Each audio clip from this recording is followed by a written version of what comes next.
Oh, okay. It's time. Ready to go? Yeah. Let's do it. I'm ready to go away. Hi, logo. When having tea with the Queen, you must remember three important things. 1. Pinky up. 2. Never wear a hat more audacious than hers. And 3. Make sure you wear your DTNS t-shirt. To become Queen appropriate, go to dailytechnewsshow.com/support. This is the Daily Tech News for Friday, January 9th, 2015. I'm Tom Merritt. Thank you for joining us. We have a lovely show today where we will win the internet and look at the best of CES. Darren Kitchen of hack5.org is here, hak5.org. Big day at Hack5 Studios, too, man. Yes, it is. We just launched moments ago the very first episode of Tech Thing. Patrick Norton is over there. Everybody's freaking out. Things are going great. It looks awesome. You should go and check it out. techthing.com. It's up on the YouTubes and all of that. And I just supported it on Patreon as well. I did, too. I'm so excited to see it. It was like such a comfortable feeling to have that streaming in my browser. Len Peralta is here for his first appearance of 2015. Len, how's the new year treating you so far? New Year's doing very well. It's good to be back here at DTNS, and I am looking forward to fulfilling my New Year's resolution of drawing you in every image that I do for the entire year of 20. Yeah, I'm going to see if I can do it. Wow, and then still try to get people interested in looking at it too. That's going to be high the bar challenge. challenge Right? Yeah, exactly. that you've set for yourself there. It's amazing. All right, well, we'll see how he does, folks, eventually. But let's start off with some headlines. The Guardian reports that Facebook, Google, and Apple all have responded to the attacks and murders at French satirical publication Charlie Hebdo. Facebook CEO Mark Zuckerberg posted an impassioned Facebook post. He said he is committed to making Facebook, quote, a service where you can speak freely without fear of violence. Google added a black ribbon to its homepage and pledged 250,000 euros via the Digital Press Fund to support the magazine. And Apple has updated its French website to include a banner with the words "Je suis Charlie," a common phrase of support being expressed along with solidarity for that publication. Microsoft's Spartan browser is spawning so many leaks, you'd think it was an Apple product. BGR reports it will integrate Cortana, the virtual assistant. CNET and The Verge are hearing the same thing. The Verge's sources say the browser will allow you to write and share notes on a web page with a pen and then share them with other people. Also, group tabs will be in this browser. NeoWin posted mock-ups of screenshots, and then CN Beta posted actual screenshots. ZDNet's Mary Jo Foley says Microsoft will not replace IE with Spartan. Microsoft instead will make Spartan available across multiple platforms like phones and tablets, and IE will still be available on desktops and laptops. Microsoft is expected to officially discuss Spartan at its January 21st preview event, which is expected to be about Windows 10. Yeah, you know, Tom, I'm trying to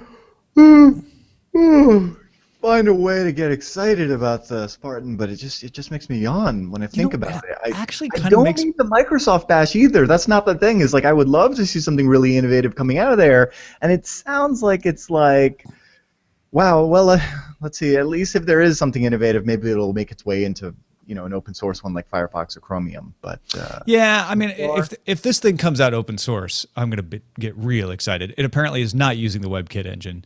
But that's partly because they want to do some backwards compatibility with pages designed for IE to encourage adoption.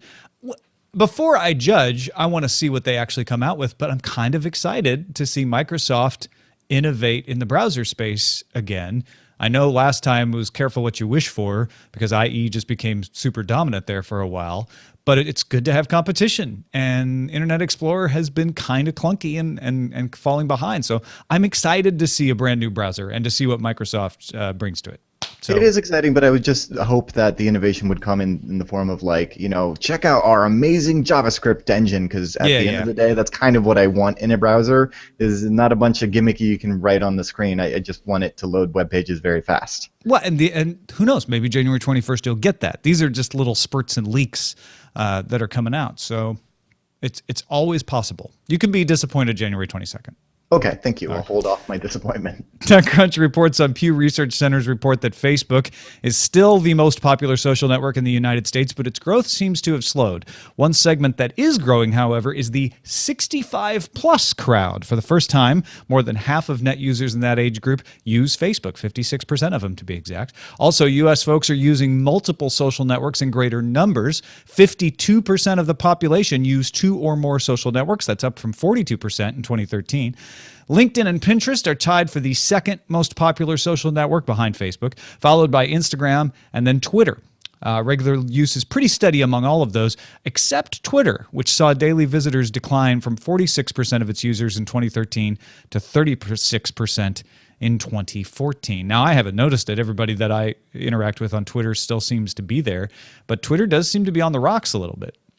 It seems to be like a recursive adoption scenario in which you get on Facebook and it's like, oh, wow, this is really exciting. And then your parents get on Facebook. And now it's happening to your parents because now your grandparents just discovered it.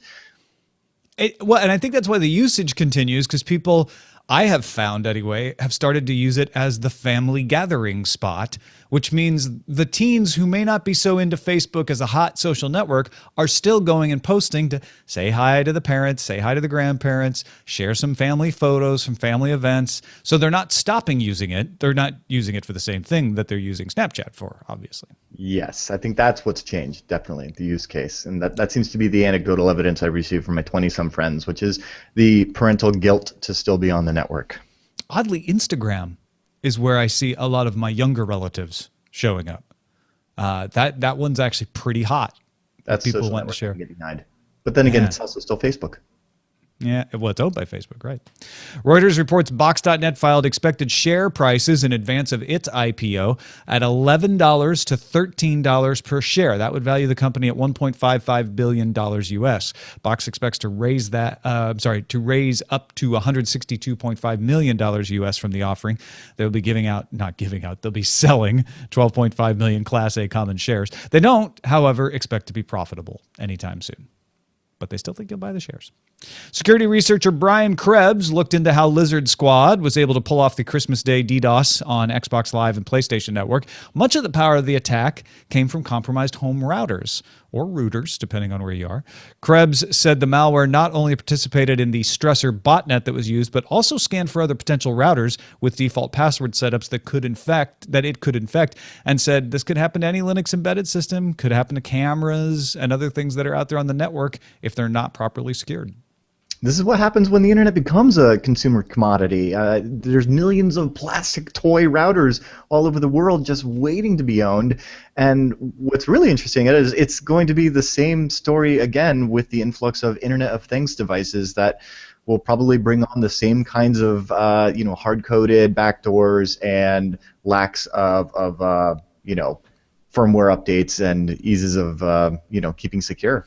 Yeah, the firmware update thing in particular on routers, I think, is the easiest one to forget about, because routers have typically not been set up with a way to remind you.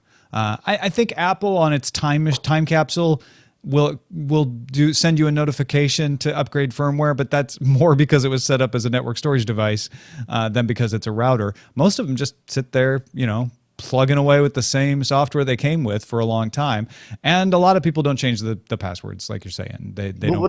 What this says is running a home network shouldn't be systems administration, though. In the current sense, it's like the onus is on the user to lock down their stuff and stay on top of those security bulletins from the vendor, which nobody's doing. And then at the same time, we get all up in arms when someone like Cisco Linksys comes out with a router that's cloud connected and totally remotely managed by Cisco, because you can trust us, everything's cool. So there needs to be kind of a balance in between that. Cisco's over there saying, well, we're more trustworthy than you are. You don't even update your firmware. So if you were to give people advice on this, if people are sitting at home like, hey, I've got a router, what should I do? Change the default. Make sure you've changed the default password to something, a nice secure password that you know and you only, and make sure to check and see if there's any security updates, firmware updates for it. Anything else? OpenWRT, it's easier than ever. Same thing with DDWRT. You'll just get a better router,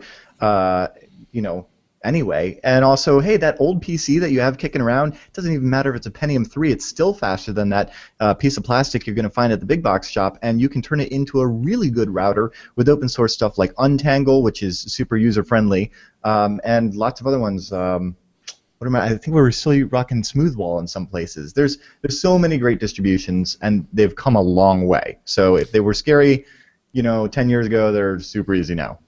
It is interesting that hackers, well, I want to say attackers in this case, are actually finding it easier to go after routers than to go after Windows machines.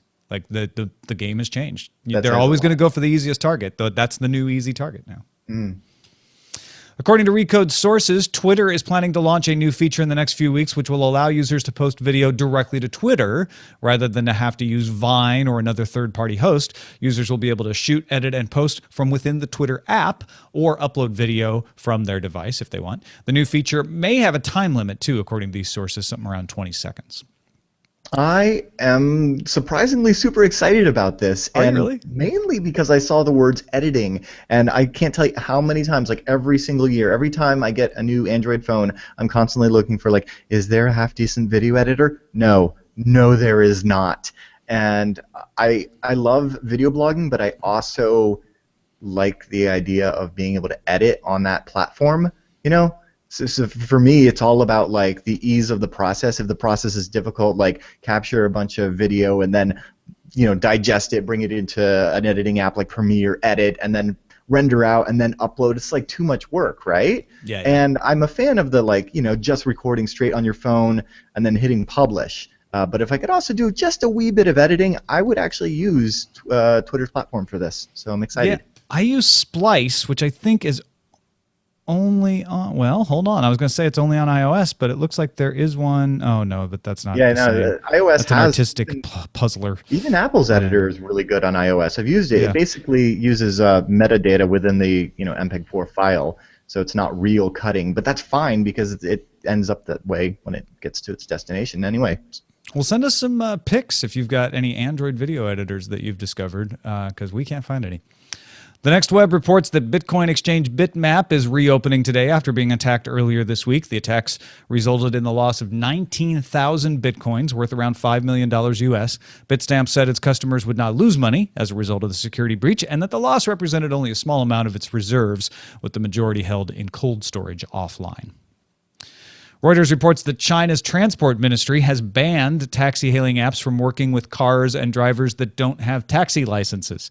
This applies to local services such as Kuaidi Dash and Didi Dash, as well as Uber, which is partnered with Baidu in the country. The nationwide ban comes after authorities in the Chinese city of Chongqing began investigating Uber in December over concerns that its drivers were not properly licensed. I feel like in a lot of these discussions about taxi apps, we forget that Uber's premise originally was, I'm driving my car and I don't mind picking up someone. Uber's going to vet that the stranger, has a reputation of, several stars. So I will take a little bit of money to share my ride. It was a ride sharing service. It's turned into a de facto taxi service because most of the drivers for Uber just drive for Uber. It's at least a part-time job, right? Yeah. Yeah. So, I mean, It feels to me like it shouldn't be illegal for me to pick up someone like no. But we're talking about in a nation where they make the rules. Yeah. It's just like sure. If I came to pound chat on T2T2, I would say, well, Cheeto and T2 tablet and Ace Detect and Beatmaster, these people, they make the rules, I'm just going to follow them. I'm just a visitor of this land.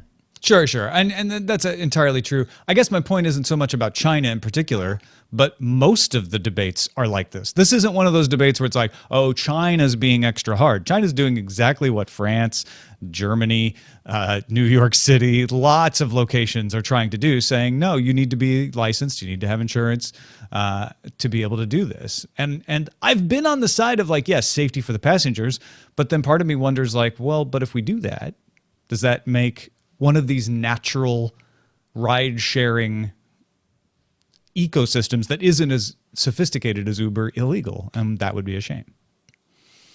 Time now for some news from you. The Robert Online sent us a SlashGear story about Minecraft user koala_steamed, who built a functional redstone word processor inside Minecraft.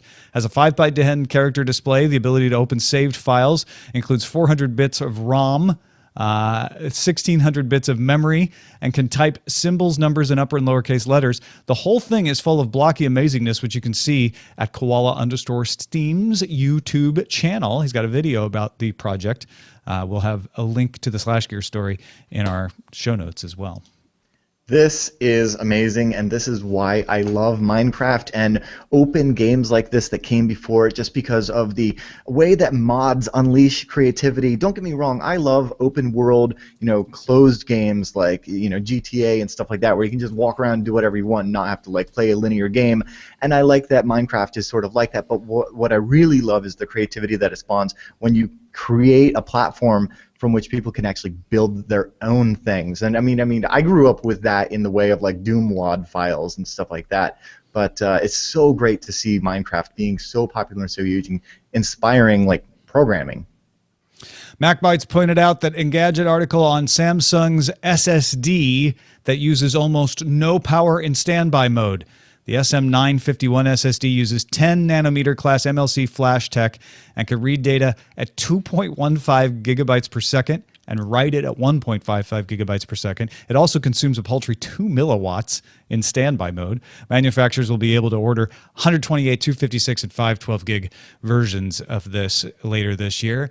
A consumer version might follow thereafter, but wow, that's fast and that's low power. That's amazing. And that is a look at the headlines.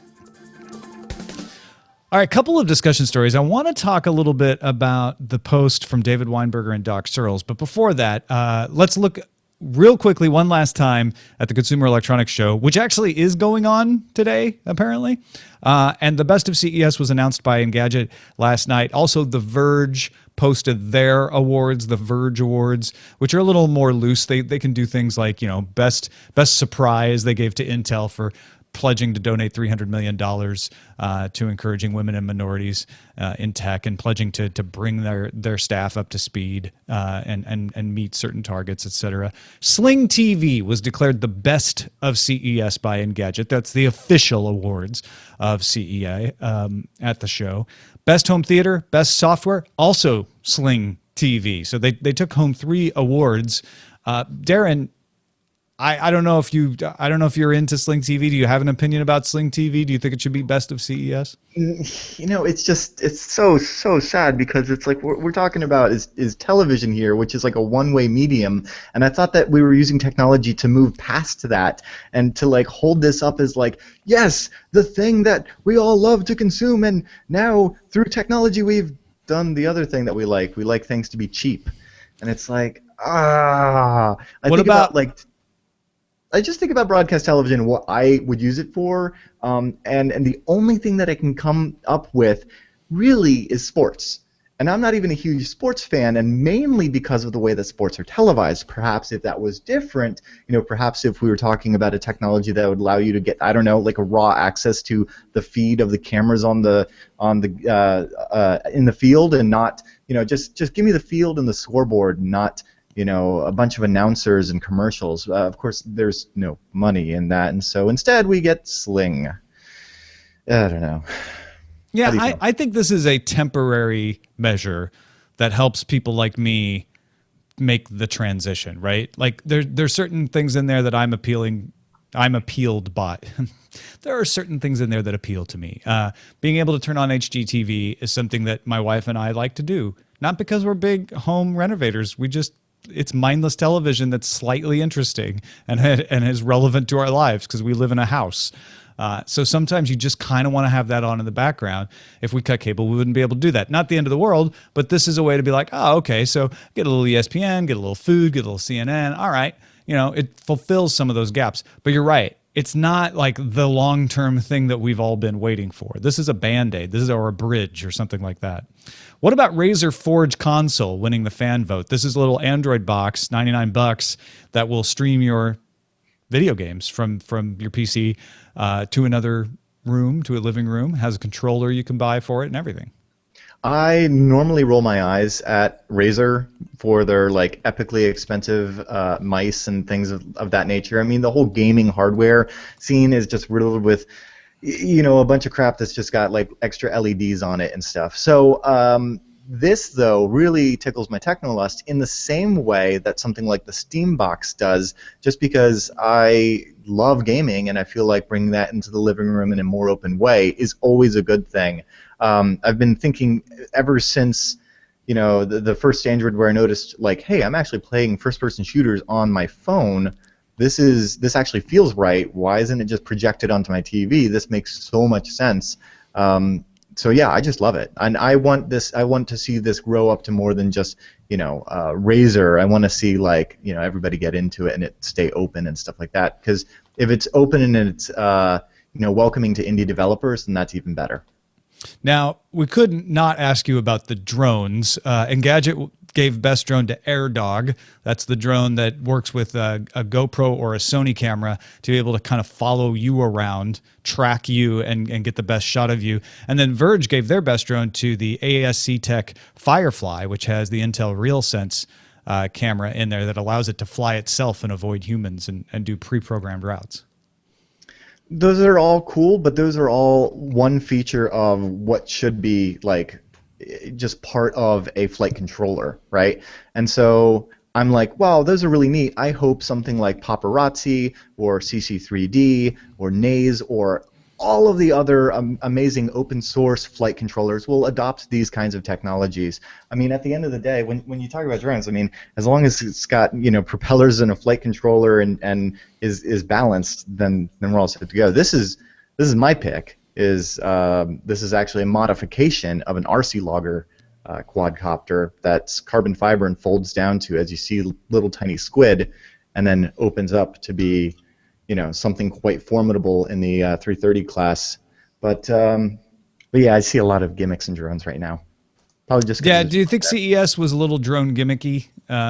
Just overall? a bit. There was a lot of toys there. Yeah, and that's not bad. It's a consumer electronics show after all.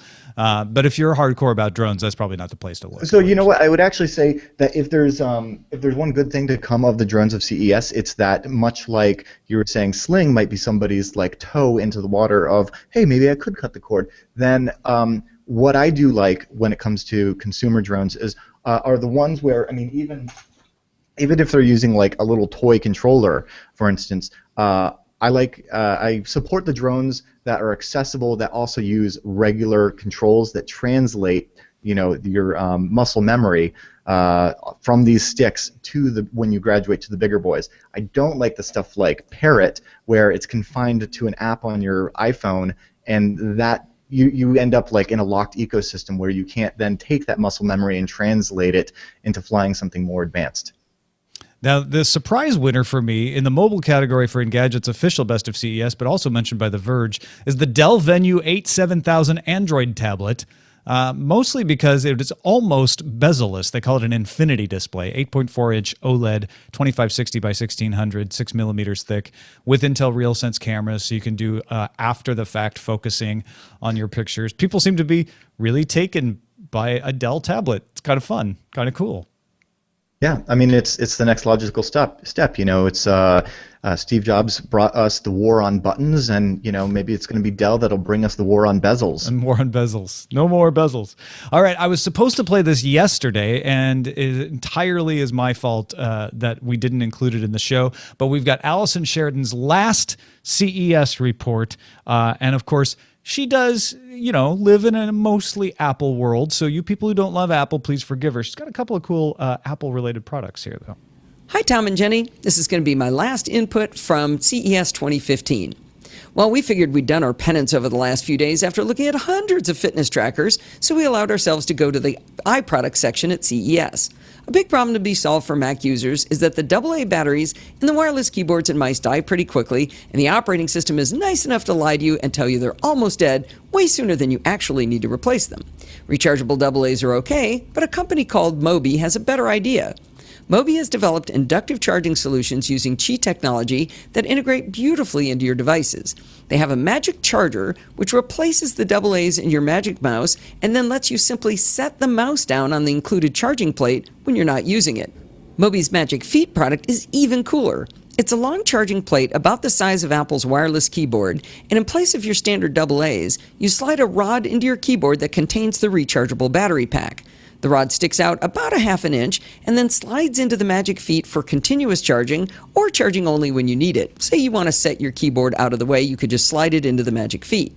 The Magic Feet is also an inductive charging plate for your Magic Mouse. They even sell a, I'm going to call it Mophie-like, iPhone battery case that gives you inductive charging on the Magic Charger or Magic Feet. Now, my description of this doesn't sound nearly as elegant as it actually is, so I encourage you to go over to mobytechnology.com to check it out. And by the way, Moby is spelled M-O-B-E-E. Thanks again, Tom and Jenny. We'll talk to you soon. Huge thanks to Allison for doing these reports. That was above and beyond. Really appreciate that. And good stuff that she found there. So go check out podfeet.com and subscribe to some of Allison's shows to show her you appreciate her contributions. All right, Doc Searls and David Weinberger were two of the authors of the Clue Train Manifesto. It was a website they put up in 1999, and then they put a book version of it out in 2000. If you've ever heard somebody say the words, let me see, markets are conversations, that's taken out of this book. That was Doc Searls' chapter that he wrote with David Weinberger. And today, Doc Searls and Weinberger posted a manifesto called New Clues, basically saying, look, we warned businesses about the coming change of the internet where the customer was in charge, but there are dangers to that now. We need to remember that delivering mass media is the least of the net's powers. The New Clues warns us that we're forgetting that the internet is made of us. We're allowing this to happen. He says, look, there are the fools that we talked about in the Clue Train Manifesto. Those are businesses that think they just dictate things to you. That's what that book was entirely about, not entirely, but for the most part. There are the marauders, the people like Google and Facebook and Apple who go out and exploit you and mine you for data and turn you into products, they say. Those people are folks to watch out. But there's also us. We ourselves are a threat to the net because of the way we're allowing it to be shaped. Darren, I sent you this, cluetrain.com/new clues, and we were just sort of going back and forth on IM finding our favorite parts of this. There's a whole eloquent desiderata-like introduction to it, but then they list, I don't know exactly how many here, 200 or so points? 107? Something like that. 121. 121 different clues as to what's wrong, and they cover things like privacy, the echo chamber, the privacy in the age of spies, neutrality, apps. What were some of your favorite parts in here? I loved the one about hackers got us into this and hackers are going to get us out. I just feel like that's so apt. As someone who grew up on this, in this, as a part of this is my home, and I feel like you have to, treat it with respect and become a part of it and not just a consumer of it. And so that, in that sense, that's what I feel like. That's the hacker mentality there. Really, what they're going for, and I would encourage anybody who cares to read through this, because I think what they're going for is the internet isn't a thing that anyone owns. It isn't a thing that's meant to deliver video. It's not a thing that's meant to enable commerce. It's not a thing that's meant to do anything that any business plan out there says that they need the internet to do. So all these conversations that are happening about privacy on the internet, security on the internet, net neutrality, they all tend to say, well, the internet is for this. And what Doc Searls and David Weinberger are saying is the internet isn't for anything. The internet is us. Right. Yeah, in fact, here's the thing. I was originally drawn to not just the internet but computers because, there's some inherent neutrality to it. The packets don't care, and unlike people, the systems actually make sense in the way that they work. If you want to know how they work, you can just read the code, you can read the protocols, and then you can understand why things happen the way that they do. And it is increasingly frustrating when we have conversations with, and when I had the opportunity with the ITU to have the conversations about, internet governance and whose duties it is to govern this, and it's it's nobody's, this is just, these are packets, they don't care. Yeah. And they should just all be treated equally, just like all people should be treated equally. And maybe that's what it is that I love about the internet so much, is just that it embodies the ideals that humanity should have in that sort of neutrality. And at the same time, though, it can also be just a reflection of some of the worst of humanity as well. And that's a real shame. And they talk about that as well. They talk about the fact that, it enables people who hate to have a bigger platform just as much as people who have positive things to say. And we have to deal with that. And we have to learn how to act. We are in the teenage years of the internet, they say, which I totally agree with. And we're just learning how to use this. I love number 12 here. There has not been a tool with such a general purpose since language. Yes. That resonates. Yeah, it really does. Live the values you want the internet to promote. What I really think, a lot of this is probably going to sound to a lot of you out there like hoity-toity, aphorisms. But if you read through this, what it describes is what I feel is important about the internet, which is it takes privilege away. In other words, I don't have to ask someone to do something. I can make a book, I can make a video, I can go and look at things, I can talk to somebody, I can seek advice, I can seek expertise, I can share my expertise, and I don't have to apply, I don't have to knock at a university door, I don't have to get a monk to bring me into the monastery and introduce me to anyone, I don't have to have a letter of introduction, I don't have to have any of these things that we've had throughout history as gates. There are no gates, or there weren't, on the internet. And I think what these guys are pointing out is, hey guys, we're putting up gates and we're letting them. We're letting Facebook have a big walled garden that we play in. We're letting the app silos wall us off from being able to easily link and share information between us. And they're not saying apps are evil or Facebook is evil. They're saying we need to be aware of that and not let that ruin what makes the internet work, which is that sharing information is as easy as breathing air. Yeah, and that's what's so beautiful about this is I come here to chat, and Mooncat and CMT and Surge and TVZ Gone, they all exist as black text on a white screen or green text on a black screen. And to quote the mentor, we exist without skin color, without nationality, without religious bias. I mean, I feel like what he was talking about there was the beauty of the net in that it takes you away from all of those other nasty realities of meat space. I have 2 of these, and one of them I hold much more dear than the other. They're passports. You got 2 passports. Yes, so this U.S. passport comes with a bunch of restrictions. This right here, my hackerspace passport, to me kind of represents my ability to interact with hackers of the world, and I have way better stamps and stickers in this, and I have way better connections with people, and I feel like this represents the packets, not the passports, that should be free to go wherever they wish. So if you're at all interested in preserving the things that have made the internet what it is, they talk in here, and they remind you that the World Wide Web didn't have restrictions. Anything could link to anything, which is why we had a blossoming of the World Wide Web. It's why it's useful today. You don't want to lose that. It doesn't mean we have to get rid of Gmail. You don't have to be extremist about it, but you don't want to let people start to build up walls that say, well, you can't really do that. You need to get my permission to start sharing these particular things. That's why copyright is such a big issue. It's not that copyright shouldn't exist. It should. But it should exist for the right reason, and not in a way that subverts what actually makes the web and the internet a place for a creative explosion, because copyright is meant to protect creativity in the arts. Tom, you just mentioned like the clothes, the walled gardens and things of that nature. I'm thinking about the first Clue train here, and 1999, how the world was then and how it is now. I remember back to then, and I think of like AOL and Prodigy and Internet Explorer 3.0 and things of that nature. Do you think that we've actually come further as far as like openness? Yeah, I mean, it is a circle, right? It goes round and round. We go from our AOLs into our Netscapes and back again over and over. I think an important part of that is having these conversations and having these conversations started by people like Doc Searls and David Weinberger.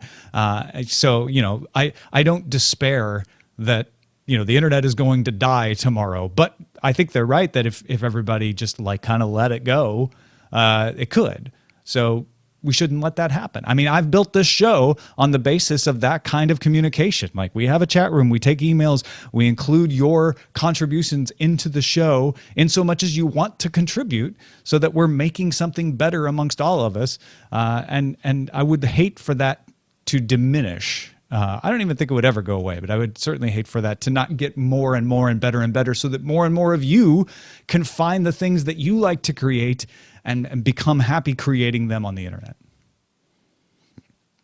Our pick of the day is from Jamie in beautiful British Columbia, for instance. Here's somebody just sent us a pick. And he says, anyone in the Apple ecosystem with tight data plans, I just got my data manager from Mobidia Technology. It's a solid app to track your data usage for your iPhone, iPad, iPod Touch in real time. It tracks both your Wi-Fi and cellular data, and you're able to set your billing cycle and data cap as well. You can see a graph of your usage to see where you use the most data and get notifications when you're getting close to your limit. Best of all, it's 100% free. Darren, this pick actually shows both sides of the issue we're talking about. One is somebody's making an app that helps you to better manage your life and keep you, optimizing things. The other side of it, though, is it's something that shouldn't be so hard to manage, which is data. And I feel like we're going to repeat this over and over and over as we see more and more that really everything comes down to a regurgitation of email, FTP, Usenet, and things of that nature. Send your picks to feedback@dailytechnewsshow.com. You can find my picks at dailytechnewsshow.com/picks. 80 wanted to point out, when we were talking about the electric scooters earlier, the Gogoro scooters with the swappable batteries, that there was a trial, a startup called Better Place, built charging stations and battery replacement stations throughout Israel, got Renault to build electric cars for them. The battery stations were robotic. You could swap out a battery into a car in 5 minutes. They proved the feasibility of technology, but they failed due to what he says is colossally bad management. But in other words, this kind of thing can work if you can get the system up and running. And then we got an email from Russell, who said, on Thursday's show, you mentioned Neil deGrasse Tyson will do a late-night talk show on National Geographic. He reminds us that Star Talk is his podcast, and we didn't mention that, but this is the same name as the podcast. So it's another example of somebody taking a podcast, like Nerdist, for instance, turning it into a full-on television show. So thanks, Russell, for the point. And thank you, Darren Kitchen, for joining us. Don't forget Hack5, hak5.org, but also don't forget TechThing that just launched. Right. We just welcomed a newcomer to the Hack5 family, and we're super excited. I've just spent the whole night editing the first episode. It looks awesome. Everybody should go and check it out. TEKTHING. It's a show with Shannon Morris and Patrick Norton. It's if you've ever seen them on a show together before, you'll be very familiar and very at home with this one as well. And you should just go and check it out, techthing.com. And if you like it, you should support it and see more awesome tech stuff coming from them. They name check Patrick Beja in the early part of the show. So if You for as no well. other reason, go watch for that. But you'll enjoy it. It was so comforting when you sent me that link and I was just playing it. I was like, oh, they're back. Yeah. This is It's great. like turning on the HGTV. Yeah, it really is. Thank you to Len Peralta, who has been quietly working industriously to illustrate this episode. What do you got going on there? Well, I know you are kind of tired of CES, but I haven't really been working, so closely with CES, and so I went to go choose my favorite for the best CES 2015. And I got to say, I was really, really happy for the Django drone. Wait, Django's the name of my dog. Yeah, that is the Air Dog, right? That's what it is. It's the Django drone. Is that what? Yeah. So this is the other Air Dog competitor, which is my dog as a drone. Exactly. Yes. That I can ride like a cowboy, apparently. And then they also had the Sawyer drone as well. I did not see that one. I saw more coverage. It's still in beta. Yeah. It sometimes doesn't properly avoid other drones. Yeah, exactly. Not so well with the landings. Yes.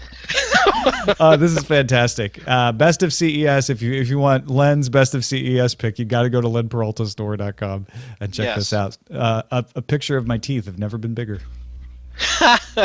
Oh, I also want to mention that the week of the 22nd, I will be in Seattle, Washington at Convey UX. I will be drawing live for that. It's not really a convention. It's more like a, I keep on forgetting what it is, but it's a way for people to get together. A lot of talks, and I'll be drawing the talks and things like that. So if you're interested, it's in Seattle, Washington. Still tickets available. conveyux.org, I believe.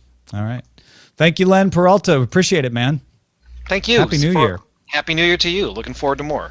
And thanks to our patrons. We've got 4,629 folks who found a little value in the show and want to give a little value back, and we love every single one of them. Thank you so much. All of you folks who give on PayPal as well, thank you. We love every single one of you too. Like I said yesterday, we're trying to get to $16,000 on the Patreon so that we can get Veronica Belmont and Scott Johnson on board as regular contributors in their various ways of expertise. So if you'd like to see that and you don't currently support the show and you figure it's worth it, give like $1 a month. That's all we ask. If you can afford $1, and if you can't, that's fine. We know some people can't. But if you can afford $1, kick it in at patreon.com/acedetect to help us get Veronica and Scott on board. You can find all the links to support the show at dailytechnewsshow.com/support. Don't forget, you can have a voice in what stories we cover at our subreddit, dailytechnewsshow.reddit.com. You can email us, feedback at dailytechnewsshow.com, and give us a call, 512-59-DAILY. That's 512-593-2459. Listen to the show live Monday through Friday at alphageekradio.com, and our website is dailytechnewsshow.com. Back Monday with Justin Robert Young. Talk to you then.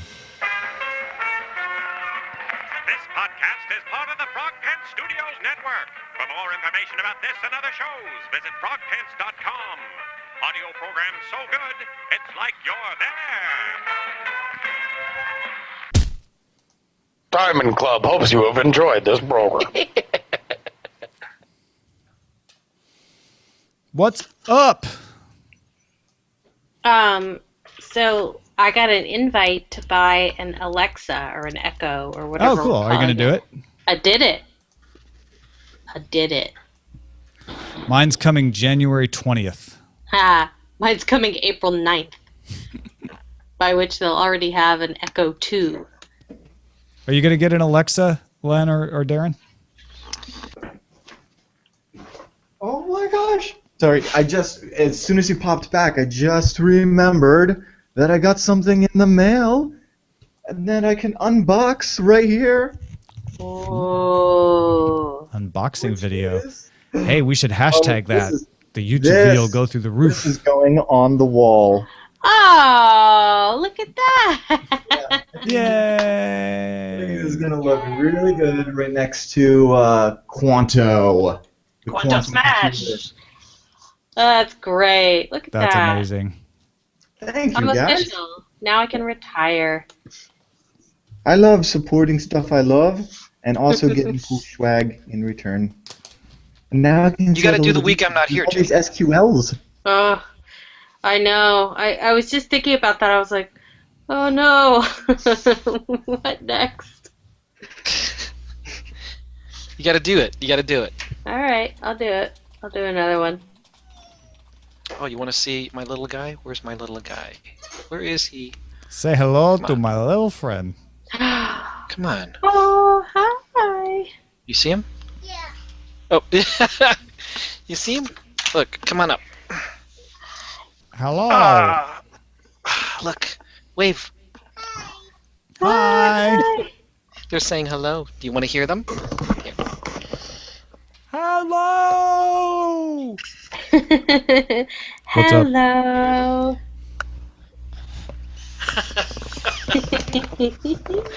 He's having spaghetti and meatballs tonight, right? Of course he is. Of I'm glad to hear course, 'cause that's it's back. Friday. Yes. It is freezing. I have to get downstairs where it's warmer. So. Oh, the heat's not making it up there. No, it's really cold. Sorry, It's man. really cold. Yeah, go warm up. That's all right, man. Well, it was good seeing you. I hope you enjoyed the Django drone. I loved know, it. It was so I good. kind of wanted to. I was like, oh, that's kind of cute. I know the main story was really the new rules thing, and I was like, oh, I couldn't really make it work. So No, I figured you'd probably go Best of CES just because that's a whole lot more visual, and then throwing in Django, of course, you got my vote any day. That was awesome. That's what I thought. It's kind of a crowd pleaser. So exactly. Excellent. All right, I'm gonna head out. In fact, all right, man. Bye, Len. Bye. See ya. Isn't there a Patreon reward level where Django co-hosts the show? There Not should yet. be. I saw that. I think there should be, actually. Yeah, there is. No. Don't be mistaken. It's there. Oh, I mean, yes. There absolutely is. The dinging is happening again for some reason. Why? I do like that the Echo was only $99 for me. That made it very easy to say yes to. That's your price? Yeah, if it's under $100, I'm like, all right. What's the Echo? Is this thing that Shannon was just talking about? It's the Cylinder of Doom from Amazon. Oh, that thing where you can Yeah. I haven't actually seen the commercial, but I've seen like the parody ones. It's like they took Siri and put her in a tower. Yep. And then stuck her on your kitchen table. That's what we need.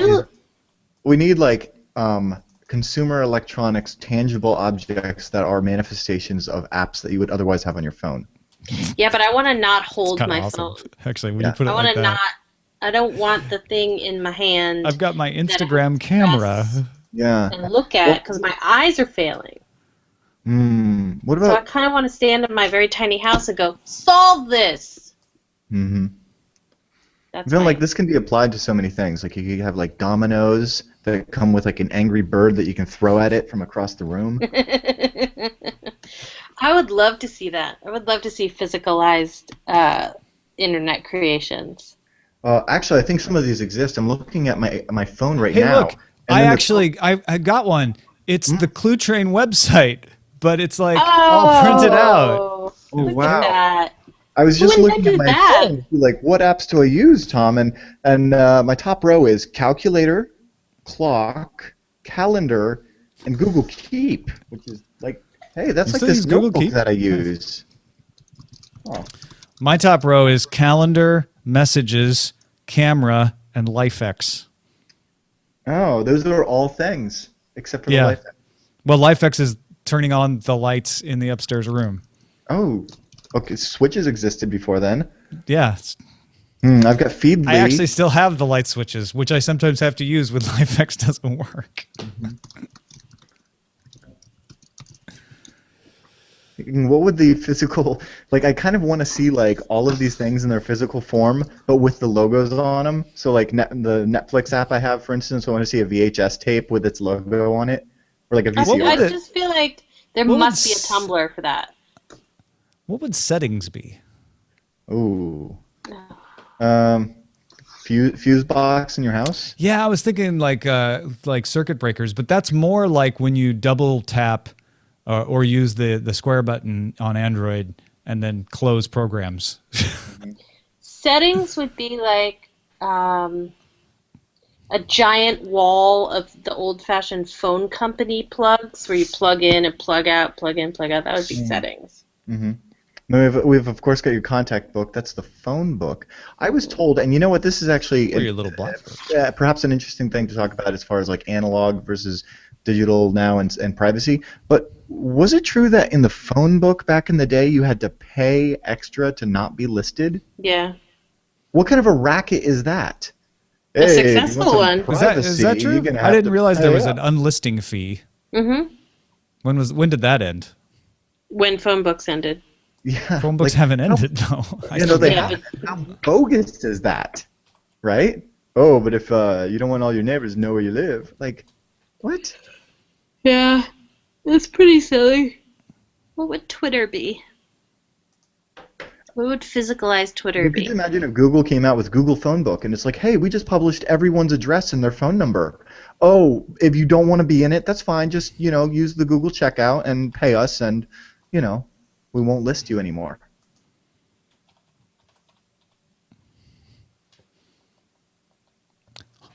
They still do it. They still do? $1.75 a month for an unlisted phone number. Company AT&T raised the fee in January. Wow. Oh my God. Another reason not to have a home phone. Well, yeah, the easier way to get an unlisted phone number is not have a landline. Mm-hmm. That's how I did it. That's the easiest cord to cut, I feel like. Mm-hmm. Verizon's is $4.50 a month, but it depends on where you live. Also, you have to pay extra to be removed from an online list. Such a racket. Yeah, once my phone line wasn't a phone line anymore, but just an extension of my internet, I was kind of like, well, why do I have this? Because they're both going to go down in an earthquake. Yep. So this is pointless. So I stopped. Once my phone line became just the place where marketers called and nobody else, that's what did it for me. I was like, I haven't taken an actual call from a person that I know. I stopped dialing into BBSs, and then I was like, all the good ones have SSH and Telnet anyway, so. That was actually one of the things I thought when we got rid of the landline was like, well, I guess I won't have a dial-up backup, and then I realized I hadn't had a dial-up backup for several years anyway, because I'd stopped using DSL. Do we have a title? Have you titled? Oh, yeah. Slings and Razors of CES. Yeah, that was a good one. That was quality. And I'm uploading now. Sorry if that was a little longer than usual, Darren, but... Oh, no worries. Was it? I was kind of all over the place. I stayed up so late editing. Paul was going to, but he took the day off of all days, and I'm like, okay, I guess I'll edit. And I'm like, oh, man, it's been way too long. Well, you did a fine job from what I could tell. I would never have thought anyone else but normal. I wish I had more B-roll, but that's always the case. Yeah, for sure. Mm-hmm. No reason not to watch, though. You guys should all watch and comment on how great the B-roll is. Please do. Send your compliments to... to ask@techthing.com. Send your positive statements of support to ask@techthing.com. So exciting. A new show. Well, it's like that thing you had before, but now it's back with a new name.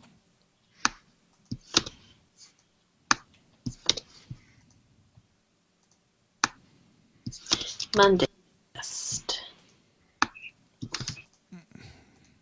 Oh, and they're $20 away from making their second milestone. Rock on. What was the what's the second one? What number? There will be a special video just for the patrons. But what amount do they have to get to? $100. Come on, one of you guys could do that.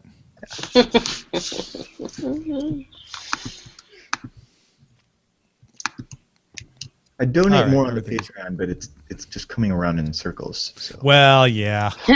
Tell me about it. I realize that. Yeah. Too, Actually, this is kind of great that you're supporting Tech Thing and I'm supporting Ace Detect. Exactly. I donate $5 a month to my own job. I don't know why you do $5. Oh, because you want to get the email. That's why. Yeah. Right. That's why. That makes sense. It's okay. I like that it doesn't make any sense. That's why I do it. If it doesn't make any sense, I'm all over it.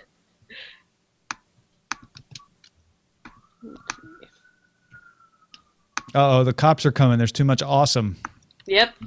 That's the awesome police. Excuse me, sir. Did you know how awesome you were going? Mm-hmm. You are way over the awesome limit.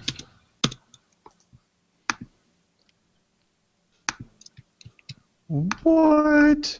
Whoever linked me to MarkForge 3D, thank you. I want to print carbon fiber and Kevlar and fiberglass. Whoa. Yeah. It sounds expensive. This is us doing the show notes. That is actually not that ridiculously expensive considering what you're getting. $5,000? I mean, yeah, okay, so it's expensive, but carbon fiber? Wow. turtles all the way down.